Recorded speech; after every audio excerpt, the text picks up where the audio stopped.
आखिरी रसूल तुमी नबी अकराम तोमार कदमे मोर हजारो सलाम नबी तोमार कदमे मोर हजारो सलाम जोरे बोलुन ना जोरे होबे ना सुबहानाल्लाह अरे जोरे होबे ना आखिरी रसूल तुमी नबी अकराम तोमार कदमे मोर हजारो सलाम नबी तोमार कदमे मोर हजारो सलाम बोनेर घरिन आसमान जमीन सबाई तोमार चिनेছে सबाई तोमार चिनेছে ओई आकाशेर मेघमाला छाया तोमार करेছে छाया तोमार करेছে बोनेर घरिन आसमान जमीन सबाई तोमाय चिनेছে सबाई तोमार चिनेছে ओई आकाशेर मेघमाला छाया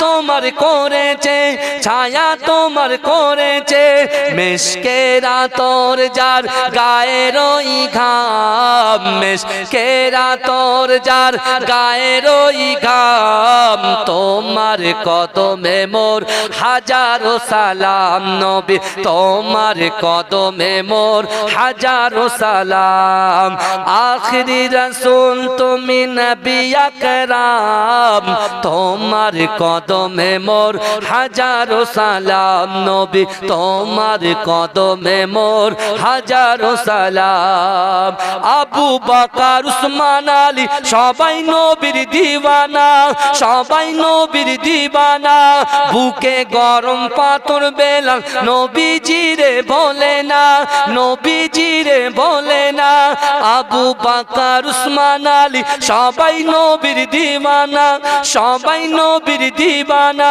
बुके गरम पाथर बेलाल नबीजी रे बोले ना नबीजी रे बोले ना অন্তরে গেঁথেছিল নূর নবীর নাম অন্তরে গেঁথেছিল নূর নবীর নাম তোমার কদমে মোর হাজারো সালাম নবী তোমার কদমে মোর হাজারো সালাম বোরাক চড়ে দয়ার নবী মেরাজেতে গিয়েছে মেরাজেতে গিয়েছে পায়ের ধুলায় আল্লাহর আরশ ধন্য সেদিন হয়েছে ধন্য সেদিন হয়েছে জান্নাতের ঘরে ঘরে নূর নবীর নাম জান্নাতের রুমে রুমে নূর নবীর নাম তোমার কদমে মোর হাজারো সালাম নবী তোমার কদমে মোর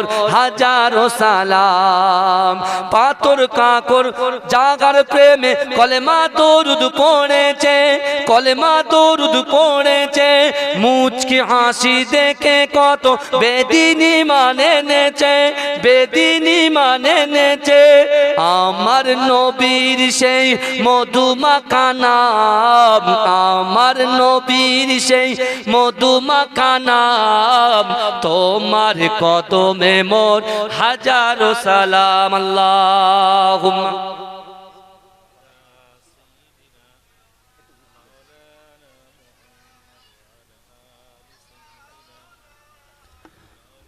আমার বাবাজিরা ভাইরা আজকে দেখুন আপনি আজকে আপনার গ্রামে জলসা হচ্ছে আপনার গ্রামবাসীর অবস্থাগুলো দেখছেন রং তামাশাটা দেখছেন এই বুঝতে পারছেন না আমাদের রংটা যেটা আউট অফ বাউন্ডারিতে আছে আউট অফ বাউন্ডারি যে রংটা আমরা দেখাচ্ছি সেই রংটা যদি আমরা জান্নাতের বাগানে এসে বসে দেখাতাম আমার আল্লাহ খুশি হতো জোরে বলেন আল্লাহ আপনার রুজি বাড়িয়ে দিত শরীরে শক্তি দিত এই শুনছেন আমার কথা রুজি বাড়িয়ে দিত শরীরে শক্তি দিত টোনটা একটু বাড়াও টোনটা এটা আমার বাবাজিরা আল্লাহ পাক রব্বুল আলামিন কোরআন পাকের ভিতরে প্রথমেই বললেন কি বললেন ওয়ালিমান খাফা মাকামা রাব্বিহি জান্নাতান কাল কিয়ামতের মাঠে আমি আল্লাহর সামনে দাঁড়ানোকে যে ভয় করবে আমি আল্লাহ তাকে দুটো জান্নাত দেব জোরে বলুন এই জোরে বলেন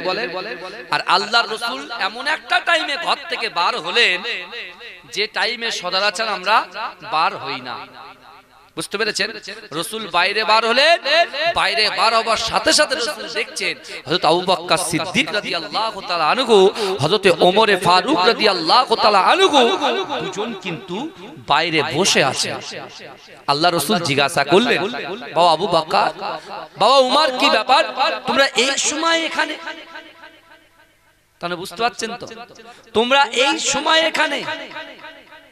আল্লাহ রাসূলের দিকে সিদ্দিক আকবর হযরত আবু বকর সিদ্দিক রাদিয়াল্লাহু তাআলা আনহু তিনি তাকিয়ে চোখটা ছলছল করে বলছেন, ইয়া রাসূলুল্লাহ, পেটের ক্ষুধা আমাদেরকে এই জায়গায় এনে রেখেছে। পেটের ক্ষুধা আমাদেরকে এই জায়গায় এনে রেখেছে। তা আল্লাহ রাসূল তখন বললেন, বাবা আবু বকর, বাবা উমর, আমি রাসূলুল্লাহকেও পেটের ক্ষুধা তোমাদের এই জায়গায় পর্যন্ত এনে দিয়েছি।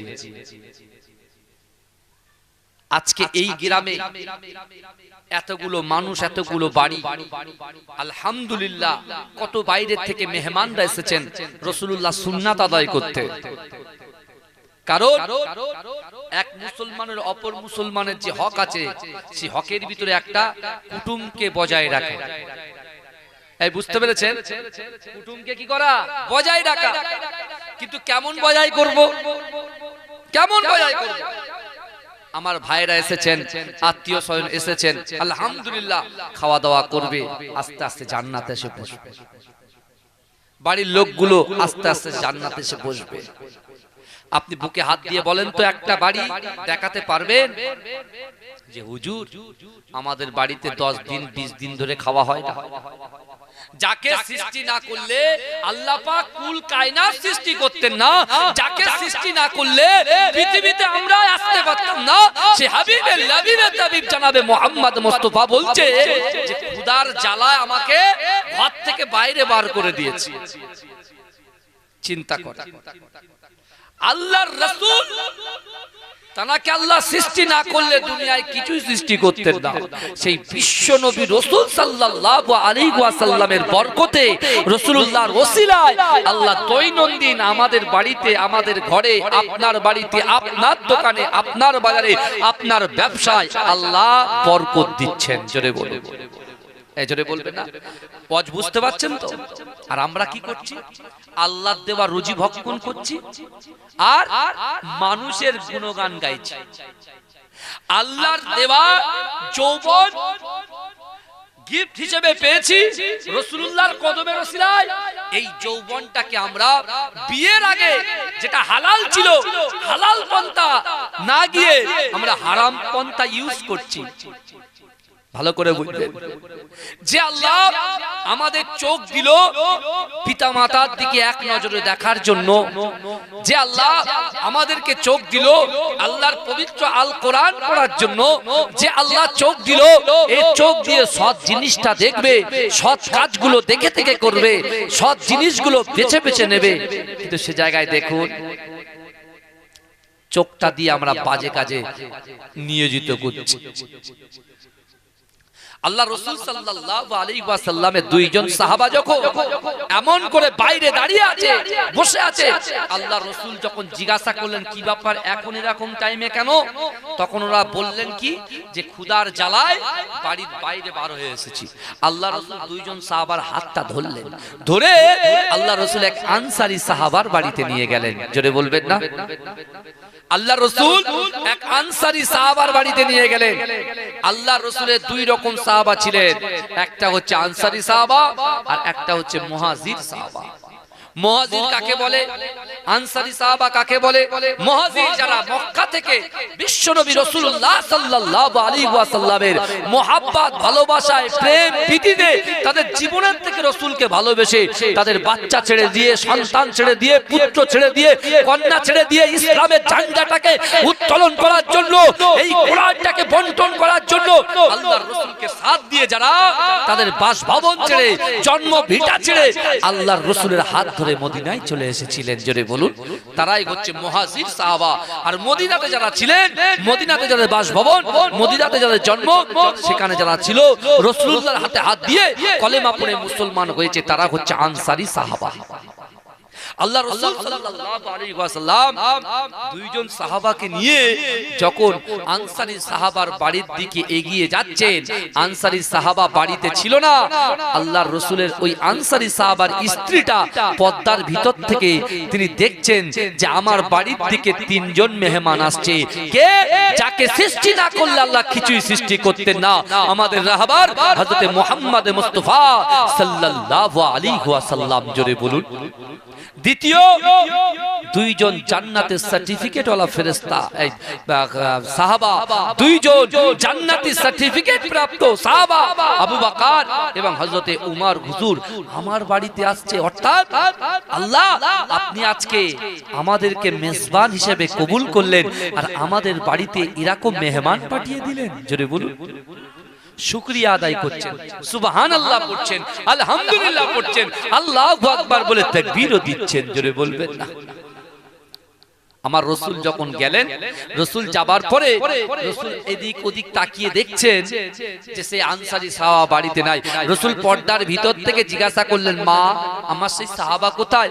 বলছি ইয়া রাসূলুল্লাহ আমাদের আপনাদের জন্য কিছু খাবার কিনতে গেছে। জোরে বলুন। এজন্য বলবেন না? আল্লাহ রাসূল সাল্লাল্লাহু আলাইহি ওয়াসাল্লাম যখন একটা ঘরে বসে আছেন, হঠাৎ করে রাসূলুল্লাহ সেই আনসারী সাহাবা দূর থেকে যখন হেঁটে হেঁটে আসছে, দেখতে পাচ্ছে তার ঘরটা যেন আলোয় আলোকিত হয়ে আছে। এজন্য বলেন, এসে দেখছেন বিশ্বনবী রাসূলুল্লাহ আর দুইজন জান্নাতি সাহাবা রাসূলুল্লাহর সাথে তার বাড়িতে হাজির। সে জোরে জোরে সুবহানাল্লাহ বলছে, আল্লাহর প্রশংসা করছে, আলহামদুলিল্লাহ বলছে আর আল্লাহকে বলছে, আল্লাহ আপনি আমাদেরকে আজকের দিনে মেজবান হিসেবে কবুল করলেন আর আমার বাড়িতে একেবারে মেহমান হিসেবে পৃথিবীর জমিনে এরকম দামি মানুষ, এরকম নেতা কোনোদিন আর জিন্দেগিতে আর আসবে না। সে হায়াতুন নবী, নূর নবী, ইমামুল আম্বিয়া, মুফাখখারে মওজুদা মুহাম্মদ মুস্তাফা সাল্লাল্লাহু আলাইহি ওয়াসাল্লামকে মেহমান হিসেবে আমার বাড়িতে আপনি নির্বাচন করলেন। জোরে বলুন। শুকরিয়া আদায়। এমন তো অবস্থায় বিশ্বনবী রাসূলুল্লাহর ওই সাহাবা বড় একটা ছুরি নিয়েছে, ছুরি নিয়ে ঘরের বাইরে যাচ্ছেন আল্লাহর রাসূলের সামনে দিয়ে। আল্লাহর রাসূল বলছে, আমার সাহাবা তুমি কোথায় যাও? বলে ইয়া রাসূলুল্লাহ আপনি এসেছেন, আমি আমার জিন্দেগি জীবনের থেকে বেশি, আমার শরীরের থেকে, আমার বাচ্চার থেকে, আমার স্ত্রীর থেকে, আমার পুত্রর থেকে, আমার কন্যার থেকে আমি আপনাকে বেশি ভালোবাসি। ইয়া রাসূলুল্লাহ আপনার জন্য শাহী খাবার প্রেরণ করার জন্য আমার যে বকরি আছে বকরি জবাই করতে যাচ্ছি। আল্লাহর রাসূল দেখেন যাকে আল্লাহ পাক ওমা আরসালনাকা ইল্লা রাহমাতাল লিল আলামিন করে পাঠিয়েছে। এ যুবকেরা বিশ্বাস করো, আমার রাসূলকে যদি চিনতে চান আপনার বহু কিতাব পড়তে হবে। আমার রাসূলুল্লাহর শানে অনেক বিয়াদবেরা তারা কুরুচিকর মন্তব্য করে, অনেক ইহুদিরা তারা আমার রাসূলুল্লাহর বিরুদ্ধে মন্তব্য করে, কুরুচিকর মন্তব্য করে, কিন্তু বিশ্বাস করেন আমার আল্লাহ পাক সব সহ্য করতে পারে।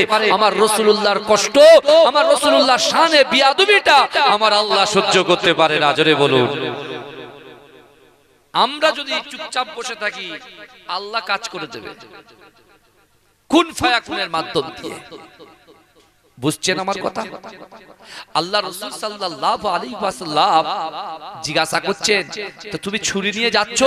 বলছি ইয়া রাসূলুল্লাহ বকরি জবাই করতে। এই আমার রাসূলুল্লাহ আদর্শ দেখেন, আল্লাহ রাসূল বলে দিচ্ছে, বাবা তুমি যাচ্ছ কিন্তু দুধওয়ালি বকরি যেন জবাই না করো। জোরে বলবেন না? রাসূলুল্লাহ দেখেন দুধওয়ালি বকরি যেন জবাই না করো। আমার ভাই জানেরা, হে নবী পাকের উম্মত উম্মতিরা, হে নবী দেবানারা, বিশ্ব নবী রাসূলুল্লাহ সাল্লাল্লাহু আলাইহি ওয়াসাল্লাম ওই দুইজন সাহাবা সহ আল্লাহ রাসূল যখন আনসারী সাহাবার বাড়িতে মেহমান হয়ে গেলেন, হে যুবকেরা ওই আনসারী সাহাবা সুবহানাল্লাহ আলহামদুলিল্লাহ আল্লাহু আকবার তাসবিহ জপতে জপতে এমন করে ছুরি কানা নিয়ে একটা এমনি বকরি জমাই করে সুন্দর করে নাস্তা ভুনা পাকিয়ে হে যুবকেরা সুন্দর সুন্দর খেজুর নিয়ে আল্লাহর রাসূলের সামনে উপস্থাপন করে দিলে। এই জন্য বলবেন না রাসূলও ক্ষুধার্ত, রাসূলুল্লাহর দুইজন সাহাবাও ক্ষুধার্ত। রাসূলুল্লাহ সাল্লাল্লাহু আলাইহি ওয়াসাল্লামের দুইজন সাহাবা রাসূলুল্লাহ মিলে তিনি তাদের সেই লোকমা থেকে খেলেন। জোরে বলুন। আমার ভাইজানেরা, হে নবী পাকের উম্মতিরা, হে নবী দেবানরা, আমার আপনার নবী দয়াল নবী জনাবে মুহাম্মদুর রাসূলুল্লাহ সাল্লাল্লাহু আলাইহি ওয়াসাল্লাম সেই আনসারী সাহাবার বাড়িতে বরকতের জন্য দোয়া করলেন। হে যুবকেরা, আল্লাহ রাসূল দোয়া করার পরে দুইজন সাহাবাদেরকে নিয়ে আল্লাহ রাসূল যখন ঘর থেকে বেরিয়ে এসে মসজিদে নববীর কাছাকাছি চলে আসে, হে যুবকেরা, ওই সময় আল্লাহর রাসূল দুইজন সাহাবার দিকে তাকিয়ে বলেছিল, ও বাবা আবু বকর, ও বাবা উমর, বলো তো দেখি তোমরা তোমাদের পেটে ক্ষুধা ছিল, কিসের জন্য তোমরা ঘর থেকে বার হয়েছো? হে যুবকেরা, ওই সময় আবু বকর হযরত উমর বলেছিলেন, ইয়া রাসূলুল্লাহ হাবিবাল্লাহ, পেটের ক্ষুধার তাড়নায় ঘর থেকে বার হয়েছিলাম। বলছে এখন তোমাদের দুজনের অবস্থা কেমন? বলছে ইয়া রাসূলুল্লাহ হাবিবাল্লাহ, আল্লাহর কাছে লাখ লাখ শুকরিয়া, আল্লাহ পাক আজকের দিনে আমার এবং ওমরের এবং আপনাকে আল্লাহ রুজির ব্যবস্থা করে দিয়েছে।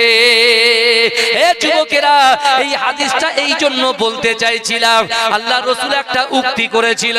হে যুবকেরা, হে নবী পাকের উম্মতিরা, আল্লাহ রাসূল দুইজন সাহাবাকে লক্ষ্য করে বলেছিলেন, হে আমার সাহাবারা, তোমরা যে আমার আনসারী সাহাবার বাড়িতে খাবার খেয়েছো, তোমরা যে উদার ভরে খেয়েছো, হে আমার সাহাবারা, কাল কিয়ামতের মাঠেতে, কাল হাসরের মাঠেতে আল্লাহর হাতে তারাজ্জু থাকবে, আল্লাহর হাতে মিজানের পাল্লা থাকবে।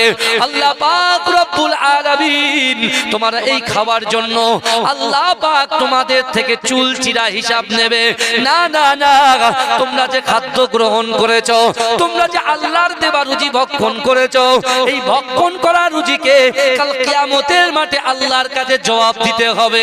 হে যুবকেরা, হে নবী পাকের উম্মতিরা, আল্লাহ রাসূল কাঁদতে কাঁদতে বললেন, হে আমার সাহাবারা, আল্লাহ রুজি দিয়েছে, আল্লাহ রুজির খাওয়ার পরে আল্লাহ পাক দেখবে বান্দা কতটা ইবাদত করছে, বান্দা কতটা নামাজ আদায় করছে, বান্দা কতটা দুনিয়ার জমিনে শরিয়াত হিসাবে ভালো করে চলার চেষ্টা করছে। হে যুবকেরা, হে নবী পাকের উম্মতিরা, আমি আপনাদেরকে এটাই বোঝাতে চাইছিলাম, তাও বকর সিদ্দিক হচ্ছে জান্নাতি, ওমর ফারুক হচ্ছে জান্নাতি, কিন্তু না না না, আল্লাহ রাসূল বলছে তোমাদের কাছ থেকেও হিসাব নেওয়া হবে। হে যুবকেরা, তাহলে চিন্তা করো, আজকে আপনার গ্রামে জলসা হচ্ছে, আপনার গ্রামে শুধু আপনি টাকা দিয়ে এক সাইড হয়ে গেলেন, না না না না না, আপনার হক আদায় কখনো হবে না। হে যুবকেরা, হে নবী পাকের উম্মতিরা, আমার আল্লাহ পাক বান্দাকে জানিয়ে দিয়েছে, ও বান্দা তোমরা শোনো, আমি আল্লাহ তোমাদেরকে দুটো করে চোখ দিয়েছি, দুটো করে হাত দিয়েছি, জবান দিয়েছি, ইজ্জত দিয়েছি, সম্মান দিয়েছি। ও বান্দা, একটা দোকানের সঙ্গে আর একটা দোকান করার ক্ষমতা দিয়েছি, একতলা বাড়ির সঙ্গে দুতলা বাড়ি করার ক্ষমতা দিয়েছি, এক কাঠা জমির সঙ্গে দু কাঠা জমি কেনার ক্ষমতা দিয়েছি। কিন্তু বান্দা তোমরা শোনো, দুনিয়ার মোহে পড়ে, দুনিয়ার লোভে পড়ে তোমরা যদি ইহদিনাস সিরাতাল মুস্তাকিম থেকে অনেক দূরে সরে যাও, আমি আল্লাহর সামনে তুমি কেমন করে মুখ দেখাবে? তাই তো আমি আল্লাহ পাক আমার বান্দা বান্দিকে জাহান্নামে দিতে চাই না। তাই আমি আল্লাহ কোরআনে বললাম, ও বান্দা, কিয়ামতের মাঠে তোমাকে আমার সামনে দাঁড়াতে হবে, আমার সামনে হিসাব দিতে হবে।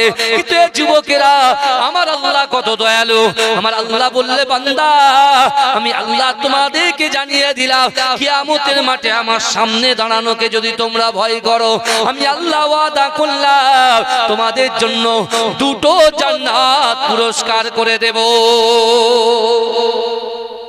জোরে বলেন, দুটো জান্নাত পুরস্কার দেব, জোরে বলেন। ভাইজান চিন্তা করেন, আল্লাহ রাসূল বলছে, আবু বকর ওমর, তোমাদের কিন্তু এই যে তোমরা খেয়েছো, যতক্ষণ খাওয়া হয়নি ততক্ষণ কোনো ব্যাপার ছিল না, তো এখন খেয়েছে মানে হিসাবটা দিতে হবে।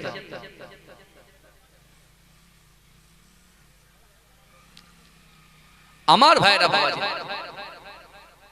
বিশ্ব নবী রাসূল সাল্লাল্লাহু আলাইহি ওয়াসাল্লাম জিজ্ঞাসা করছেন কাকে? হযরত উসমান গনি রাদিয়াল্লাহু তাআলা আনহুকে। আল্লাহ যাকে খুব অর্থশালী করেছিল, তো উসমান গনির সামনে পাশে বসিয়ে আল্লাহ রাসূল বলছে, বাবা উসমান, ধনী লোকের চাইতে 500 বছর আগে গরিবরা জান্নাতে চলে যাবে, জোরে বলে চিৎকার দিয়ে বলেন না বাবাজি, আর জোরে চিল্লান না, নারে তাকবীর। কেন চুপচাপ বসে আছে? এই এখন দেখছি এইগুলো হচ্ছে ভাই, বক্তা চিল্লাচ্ছে চিল্লাক, শ্রোতার কোনো ব্যাপার না, শুধু চুপচাপ, শুধু মুখটা সুবহানাল্লাহ। আমি যদি এরকম করি, কি হলো, একটু গলার আওয়াজটা দিতে বছরে একটা দিন, আর আমাদের তো রেগুলার চলছে আলহামদুলিল্লাহ, বুঝতে পারছেন না ভাই? আর একটা জিনিস, এই যে আমি আপনাদের কাছে এসে লম্বা চওড়া ভাষণ দিয়ে যাচ্ছি, আল্লাহ কিন্তু আপনাদের ধরার আগে আমাকে আগে ধরবে, বুঝতে পারছেন? আমি যে আঙুল তুলে কথা বলছি, 3টে আঙুল কিন্তু আমার দিকে আছে, এটা মাথায় রাখবেন। তাই বলে কুরুচিকর মন্তব্য করবেন, বাজে মন্তব্য করবেন, এটা করলে আপনি বিপদে পড়ে যাবেন। আপনি হচ্ছে মাঝরাটি হুজুর পীরের আওলাদ। আমি চাইবো না যে আমার দাদা ভাইকে যারা মহব্বত করেছে, বাড়িওয়ালাগুলো মহব্বত করেছে, ভালোবেসেছে, আপনাদের বাপ তার দাদু তার দাদুরা তাদের সাথে নিসবত রেখেছে, আজকে হয়তো দুনিয়াতে একটু টাকা পয়সা অর্থ হয়ে গেছে বলে হয়তো আপনি আমার উপরে একটু ক্ষুব্ধ হয়ে যাচ্ছেন যে কোনো একটা বিষয়ে, কিন্তু তাই বলে আপনি আমাকে যতই মারবেন, আমি কি আপনাকে মারবো নাকি? আমি আপনার জন্য আল্লাহর কাছে দোয়া চাই, আল্লাহ ওর মাথা ঠান্ডা করে হেদায়েত দিয়ে দেন, ও যেন পাঁচ ওয়াক্ত নামাজ পড়ে আর কুরুচিকর মন্তব্য থেকে আল্লাহ ওকে হেফাজত করেন, বলুন আল্লাহুম্মা আমিন। অনেক রকম ভাই, মানুষ মাত্র ভুল হতে পারে, কথা ঠিক না? অনেক সময় কি হয় জানেন বাবাজি, এটা বলবো একটুখানি বলি, অনেক সময় কি হয়, একটা ভাই সাহেবরা দাওয়াত করে, কেউ মুখে দাওয়াত করে, কেউ আবার লিখিয়ে দাওয়াত করে, কেউ মোবাইলে দাওয়াত করে, কেউ বাড়িতে এসে তাদের জন্য একটু মেহমানদারির ব্যবস্থা করি, তারা মেহমানদারি করে তারপরে দাওয়াত লিখিয়ে যায়। তা এত সারা বছরে জলসার ভিতরে যদি একটা দুটো জলসা এদিক ওদিক হয়ে যায়, তাই বলে আপনি আমাকে উল্টো পাল্টা কথা বলবেন? এই কথা বলেন না, তাই বলে যা ইচ্ছা তাই বলে নেবেন আপনারা? আপনি একটা জিনিস চিন্তা করেন, আমি দেখেছি, এগুলো দেখছি, হয়তো কেউ বলেন, আমি বলছি কিরকম দেখেন, আগামীকাল জলসা, বাবাজি ভালো করে শুনুন, আগামীকাল জলসা, আমি আমার প্রিপারেশন নিচ্ছি, আগামীকাল যাব, সকালটা হয়েছে, সকাল হয়ে আমি রেডি যাব, হঠাৎ করে ফোন, হুজুর আমাদের এখানে না জলসা ক্যান্সেল হয়ে গেছে, আসতে হবে না। আচ্ছা, ওই কমিটিগুলো এটা ভাবলো না তো হুজুর তো একটা করে জলসা করে, তাহলে হুজুরের এবার কি হবে? আরো হুজুরের তো সব বলছে হুজুর আসতে হবে, আসতে হবে, আসতে হবে, আসতে হবে, আসতে হবে, হ্যাঁ, তাহলে তাদের তো আমি ফিরিয়ে দিয়েছিলাম, তো তাদেরকে ফের ফোন করে যেতে বলো, ভাই আমার জলসা কেটে গেছে, আমার জলসায় নাও, বলা যাবে? ভালো করে বুঝবেন, হ্যাঁ, এরকম একটা ব্যাপার। আর একটা ব্যাপার, যখন আমাদের কোন, আমার বিশেষ করে যখন কোনো সমস্যা হচ্ছে, আমার পাশে, আপনাদের পাশে একটা গ্রামে বকুলতলার পাশে, বুঝতে পেরেছেন, গত কয়েকদিন আগে একটা জলসায় আমি আসতে পারিনি, বুঝতে পেরেছেন, আমি আসতে পারিনি, কারণ একটু মিস্টেক আমারও হয়েছে আর যারা দাওয়াত করেছেন তাদেরও হয়েছে, কিন্তু অনেক সুযোগ দিয়েছি, কিন্তু আমার ভাই সাহেবরা হয়তো আমার উপরে একটু ক্ষুব্ধ হয়েছে, কিন্তু আমি তাদের কাছে ক্ষমা চেয়ে নিয়েছি। কিন্তু বিশ্বাস করুন, এরকম করাটা উচিত নয়, কারণ আল্লাহ সবকিছু দেখছেন। আরে আমি যদি সত্যিকারের আপনাদেরকে ঘুরিয়ে দিই, আমি যদি সত্যিকারের আপনাদেরকে ধোঁকা দিই, কাল কিয়ামতের মাঠে সেটা কিন্তু আপনি দেখতে পাবেন। তাই বলে দুনিয়ায় আপনি বিচার করার কেউ নয়, আমি আপনি বিচার করার কেউ নয়, বিচার করনেওয়ালার মালিক কে? এই বলেন কে? আল্লাহ। আপনি এটুকু বলতে পারেন যে আল্লাহ আপনি বিচারটা করে দিলেন, আপনি বিচারটা করে দিবেন, এটা বলার জন্য ঠিক আছে। তাই বলে আপনি যা ইচ্ছা তাই বলে নেবেন, এটা কিন্তু আমি তো কোনোদিন বিশ্বাস করে, আমার দাদা ভাই মাঝরাটি পিস্তায় হুজুর পীর কেবলা রাহমাতুল্লাহ আলাইহি কখনো কোনো মানুষকে একটু জোরপূর্বক কথা বলেছে আমার জিন্দেগিতে মনে হয় না। এবং যত তার সোহবতে থাকা লোকগুলোকে আমি জিজ্ঞাসা করেছি, তারা বলছে হুজুর আপনার দাদা ভাই কোনোদিন গলা উঁচু করে কথা বলতেন না।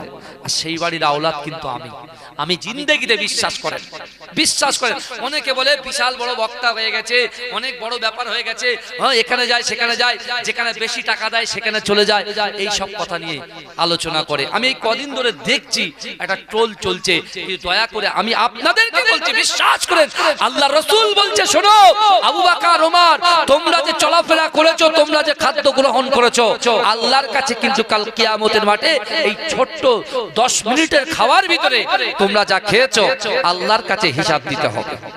তারা তো জান্নাতি সার্টিফিকেট প্রাপ্ত সাহাবা, আমরা আমাদের অবস্থা কি হবে?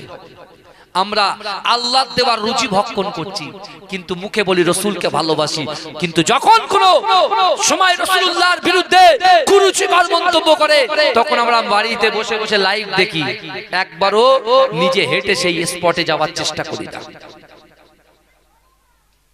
কিন্তু আমার ভাই জানেরা, হে নবী পাকের উম্মত উম্মতিরা, হে নবী দেবানারা, বিশ্ব নবী রাসূলুল্লাহ যখন মক্কায় আক্রান্ত হচ্ছে, হে যুবকেরা, মক্কার জমিনে আল্লাহ রাসূল যখন লাঞ্ছিত হচ্ছে, আল্লাহ রাসূলকে যখন লাঞ্ছিত করা হয়, হে যুবকেরা, আল্লাহ রাসূলের বিরুদ্ধে শত্রুতা যখন শুরু হয়ে যায়, আল্লাহ পাক রব্বুল আলামিন আমার দয়ার নবী রাসূলুল্লাহ সাল্লাল্লাহু আলাইহি ওয়াসাল্লামকে আল্লাহ পাক জিবরাইলের মাধ্যমে জানিয়েছিল, ও জিবরাইল চলে যাও, চলে যাও আমার হাবিবুল্লাহর কাছে চলে যাও, আমার হাবিবুল্লাহকে গিয়ে বলো আমার হাবিবুল্লাহ যেন মক্কা ছেড়ে ইয়াসরিবের জমিনে চলে আসে। এ যুবকেরা, হে নবী পাকের উম্মত উম্মতিরা, এদিকে আল্লাহর রাসূলের কথা, আল্লাহর রাসূলের কোরআনের দিন প্রচার, আল্লাহর রাসূলের কোরআন তেলাওয়াত, আল্লাহর রাসূলের দিন প্রচার, আল্লাহর রাসূলের মুখস্থিত বাণী, আল্লাহর রাসূলের নুরানি চেহারা।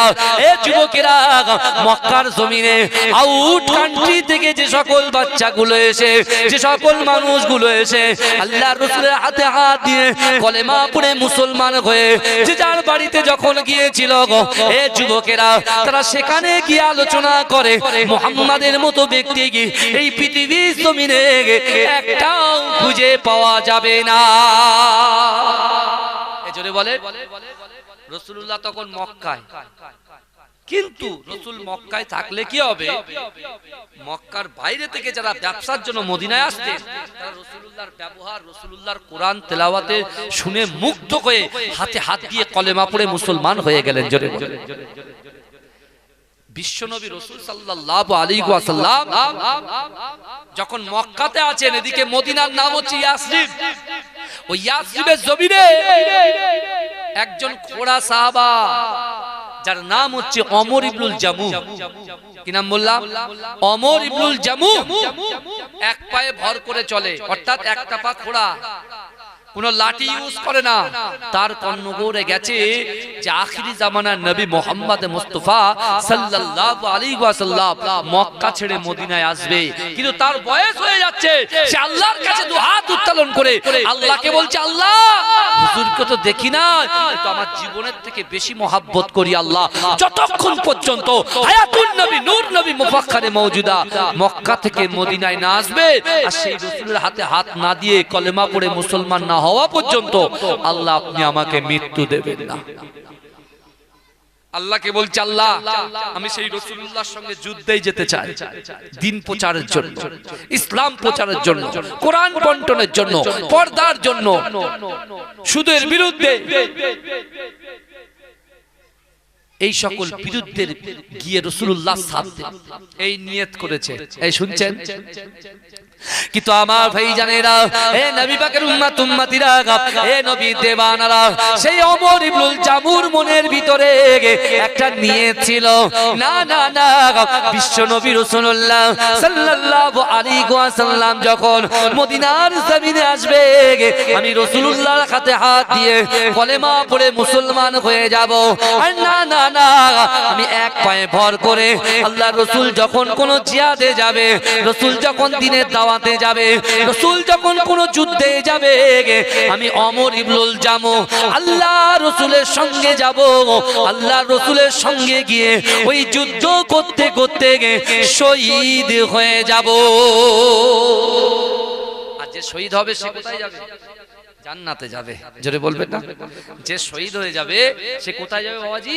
জান্নাতে চলে যাবে। জোরে বলুন না সুবহানাল্লাহ। কিন্তু আমার ভাই জানেরা, হে নবী পাকের উম্মত উম্মতিরা, হে নবী দেবানারা, বিশ্ব নবী রাসূলুল্লাহ সাল্লাল্লাহু আলাইহি ওয়াসাল্লাম মক্কা থেকে বার হয়ে গেলেন। আবু বকরকে সঙ্গে করে নিয়ে আল্লাহ রাসূল যখন মদিনা জমিনে প্রবেশ করলেন, হে যুবকেরা, মক্কার যুবক যুবক বাচ্চারা আল্লাহ রাসূলের চাঁদ মুখখানা দেখে, নুরানি চেহারা দেখে তারা এমন করে আল্লাহর রাসূলের হাতে হাত দিয়ে কলেমা পড়তে শুরু করে দিলেন। এ যুবকেরা, তার ভিতরে একজন 16 বছরের সাহাবা যার নাম হচ্ছে হযরতে সালাবা রাদিয়াল্লাহু তাআলা আনহু, আর একজন সাহাবা যার বয়স হচ্ছে 18 বছর, যার নাম হলো হযরতে তালহা রাদিয়াল্লাহু তাআলা আনহু। এ যুবকেরা, হে নবী পাকের উম্মতিরা, আল্লাহর রাসূলের ওই সাহাবাটা যার নাম হচ্ছে ওমর ইবনুল জামু, ঘোড়া সাহাবা, হাঁটতে ভালো করে পারে না। এ যুবকেরা, আল্লাহর রাসূল যখন মদিনা জমিনে প্রবেশ করলো, ওই ঘোড়া সাহাবাটা এক পায়ে ভর দিয়ে খুঁড়িয়ে খুঁড়িয়ে খুঁড়িয়ে খুঁড়িয়ে আল্লাহর রাসূলের সামনে হাজির হয়ে যায়। ইয়া রাসূলুল্লাহ হাবিবাল্লাহ, ইয়া রাসূলুল্লাহ হাবিবাল্লাহ, আল্লাহ পাক রব্বুল আলামিন আমাকে, আল্লাহ পাক রব্বুল আলামিন আমার নিয়তকে কবুল করে নিয়েছে, আল্লাহ পাক আমার নিয়তকে কবুল করে নিয়েছে। না না না, আমার মনের খ্বাহিশ ছিল, আমার মনের ইচ্ছা ছিল আল্লাহর রাসূলকে না দেখা পর্যন্ত আল্লাহ আপনি আমাকে মৃত্যু দেবেন না।